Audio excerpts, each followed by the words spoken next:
Bonjour à tous. Après avoir appris dans la Mitzvah 70 l'obligation d'emmener un sacrifice à caractère suspensif, dans le cas où on a un doute, est-ce qu'on a transgressé ou pas, la Mitzvah 71 nous apprend l'obligation d'emmener un sacrifice qui s'appelle le Hacham, tout simplement. Pas à caractère suspensif, mais un sacrifice délictif, inconditionnel. Alors, dans quel cas on emmène celui-ci?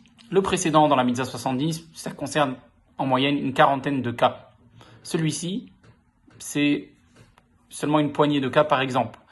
Celui qui a volé, celui qui a fait un faux serment sur un objet qui lui a été donné à garder, celui qui a eu des relations avec une shifra haoufa, c'est-à-dire avec une servante qui appartenait à deux associés mais qui est déjà libérée de la part de l'un des deux, celui qui a profité de quelque chose qui est sacré, c'est-à-dire qui est réservé uniquement pour le temple ou pour le confort du temple, mais en tout cas c'est sacré et lui l'a utilisé pour personnellement, et bien dans tous ces cas-là, la personne doit emmener ce korban, ce sacrifice hacham. Ce n'est pas expiatoire, c'est un sacrifice qui est là, on l'appelle délictive, inconditionnelle. Donc, il emmène ce sacrifice-là, peu importe, que ce soit volontairement ou involontairement ce qu'il a fait.